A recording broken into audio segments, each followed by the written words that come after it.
7 ब्रह्मा की मृत्यु होने के बाद एक विष्णु की मृत्यु होती है। एक ब्रह्मा जी की आयु कितनी है? पुण्यात्माओं, ये आंकड़े याद हो जाएंगे थोड़े से दिन में आपके, और ये ज्ञान होना बहुत जरूरी होता है, क्योंकि ज्ञान एक बाउंड्री बनती है, एक हमारा गाइडलाइन बनता है। हम विचलित नहीं हो सकते, चाहे कोई फिर कितना विद्वान आकर बात करे, आप 2 मिनट में फेल कर देगा। हमारा बच्चा भी उसको रिजेक्ट कर देगा, जिसने 3-4 वर्ष सत्संग सुनते और हो गए और नाम ले रखा है। एक ब्रह्मा का कितनी आयु होती है? ब्रह्मा की, ब्रह्मा जी का एक दिन है 1008 चतुर्युग का। एक चतुर्युग कितना होता है? सतयुग, त्रेता, द्वापर, कलयुग, इन 4 युगों का समय मिला दे, इसको चतुर्युग कहते हैं। और ये 43 लाख यानी कुछ ऐसा इतना मिला करके वर्ष होते हैं। 4,32,000 कलयुग का समय है, इससे दुगना द्वापर का है, यानी 8,64,000। और 8,64,000 में 4,32,000 और जोड़ दे 12,96,000 त्रेता का, और 12,96,000 में 4,32,000 और जोड़ दे 17 लाख कुछ ये द्वापर का, सतयुग का। इन चारों का योग कर दे, ये 43 लाख कुछ वर्ष होते हैं। तो इतना एक चतुर्युग ये हुआ। ऐसे ऐसे 1008 चतुर्युग का ब्रह्मा का एक दिन, इतनी ही रात्रि। अब इसको लंप संप लेते हैं, 1000 चतुर्युग कहते हैं। 2000 यानी 2000 चतुर्युग का एक दिन रात हुआ। ऐसे 30 दिन का एक महीना, और 12 महीने का एक वर्ष, और 100 वर्ष की ब्रह्मा की आयु। ओए होए, अब गिनती करने लगे तो गुणा भूल जा। इतनी लंबी वर्षों, इतनी उम्र एक ब्रह्मा जी की होगी, इसकी मृत्यु होगी। ऐसे 7 ब्रह्मा मर जाएंगे, एक विष्णु जी की मृत्यु होगी। ऐसे 7 विष्णु जी की मृत्यु हो जाएगी, तब एक शिव की मृत्यु होगी। इसकी इतनी लंबी उम्र है। इसने माता से यही मांगा था कि मेरी उम्र बढ़ा दे, लंबी कर दे मां। अमर होना चाहा था। दुर्गा ने कहा बेटा तुम अमर नहीं कर सकती मैं, ये तो विधान है यहाँ का, जो जन्म है वो मृत्यु अवश्य होगी। तुझे विधि बताती हूँ कि तेरी आयु सबसे लंबी हो जाएगी। उस विधि से ये भगवान शिव ज्यादा समाधिस्थ रहता है, श्वास कम लेता है, आयु उसकी तीन दोनों भगवानों से ज्यादा है। ऐसे ऐसे 70,000 जब शिव मर जाते हैं, शंकर मर जाते हैं, तो ब्रह्मलोक में रहने वाला ये काल, वहां भी ये 3 रूपों में रहता है, महाब्रह्मा, महाविष्णु, महाशिव। वहां ऐसे ये शरीर छोड़ता है। इसने अपना पीरियड काउंट करने के लिए ये क्रिया बना रखी है, जैसे सांप कांचली छोड़ दिया करे, ऐसे ये अपना एक शरीर छोड़ता है। ऐसे इसकी जन्म और मृत्यु होती है। अर्जुन, मेरे जन्म और मृत्यु दिव्य है, तू नहीं जानता, दिव्य ऐसे है ये। तो 70,000 ये त्रिलोकीय काल का पुत्र मर जाता है, तब एक ये ब्रह्मांड में रहने वाला महाशिव मरता है। उसके बाद एक ब्रह्मांड में पूर्ण रूप से प्रलय हो जाती है, इसको महाप्रलय कहते हैं, एक ब्रह्मांड की महाप्रलय।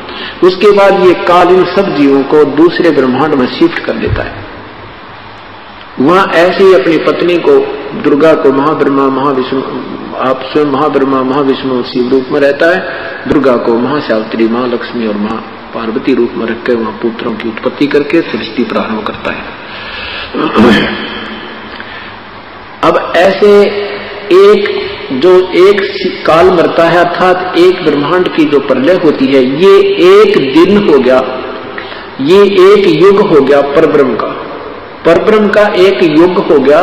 जो 70,000 शिव मरते हैं, अर्थात एक काल मरता है, ब्रह्म मरता है, ये एक युग हो गया परब्रह्म का।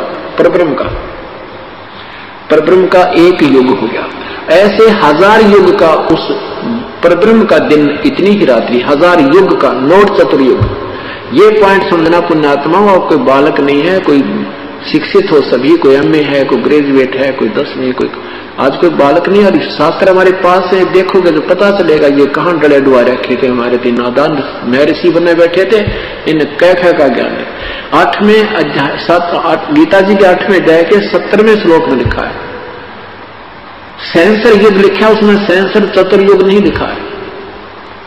ये परब्रह्म की महिमा गाई है, इसमें परब्रह्म के विषय बताया। दूसरा अव्यक्त, गीता जी के 8वें अध्याय के 7वें अध्याय के 24वें श्लोक में तो अपने विषय में बताया कि मैं अव्यक्त हूं, और 8वें अध्याय के 20 में लिखा है कि वो अव्यक्त, ये सब संसार का नष्ट होने पर उस अव्यक्त में ये सब प्राणी समा जाते हैं, और उस अव्यक्त से भी दूसरा जो अव्यक्त प्रभाव है वो कभी नष्ट नहीं होता, वो तीसरा अव्यक्त, यानी 3 परमात्मा है। ब्रह्म ये प्रथम अव्यक्त, अव्यक्त का अर्थ होता जो अपने योग माया से छुपे रहते हैं, सामने नहीं आते, वो होते आकार में है, वो प्रत्यक्ष दृश्य नहीं देते और वो होते आकार में है।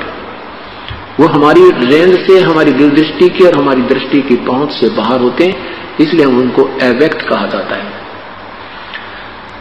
तो ये ब्रह्म जो है उसमें लिखा कि ऐसा एक बार जो ब्रह्म मरता है तो एक युग होता है परब्रह्म का, ऐसे ऐसे 1000 युग का दिन, इतनी ही रात्रि, और फिर 30 दिन का महीना, 12 महीने का एक वर्ष, और 100 वर्ष की आयु है परब्रह्म की। परब्रह्म की 100 वर्ष की आयु है।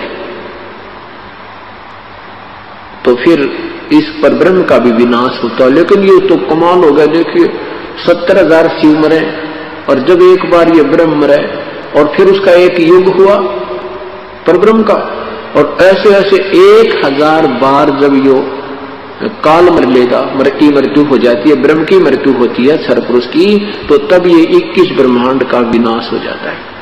तो ये बिल्कुल पूरा प्रलय हो जाता है। इसमें ब्रह्मांड तो रहते हैं, प्राणी नहीं रहते। तो ये सब जीव जो हैं, काल भी, प्रकृति भी, और ये सब प्राणी भी उस दूसरे अव्यक्त यानी परब्रह्म के लोक में रख दिए जाते हैं। और ऐसे 100 वर्ष की आयु जो परब्रह्म की पूर्ण हो जाती है, उसके बाद उस परब्रह्म का विनाश भी ऐसे निर्धारित समय पर प्रभु की कृपा से अचिंत के माध्यम से होता है। उसके बाद फिर इन सभी के ब्रह्मांडों में फिर दोबारा नए सिरे से उत्पत्ति प्रारंभ होती है। अब क्या बताना चाह रहे थे दास कि ब्रह्म एती उम्र बुलंद मरेगा अंतरे, 1008 चतुर्युग का दिन, 1000 चतुर्युग की रात्रि ब्रह्मा की, और फिर भी मृत्यु रुद्र गजब, और इससे 7 गुणा विष्णु, उससे 7 गुणा शिव जी की, और फिर भी शिव की मृत्यु। कहते एती उम्र बुलंद मरेगा अंतरे, क्यों? क्योंकि सतगुरु लगे न कान न भेंटे वो संतरे। इसलिए तुम्हारी मृत्यु हो रही है क्योंकि तुमको परम संत नहीं मिले, वो तत्वदर्शी संत नहीं मिले। इतनी भी साधना करके तुम इतनी उपलब्धि भी कर जाओगे, इतनी लंबी उम्र भी हो जाएगी, तो भी मरेगा अंतरे। क्यों मरोगे? क्योंकि तुमने वो तत्वदर्शी संत नहीं मिले।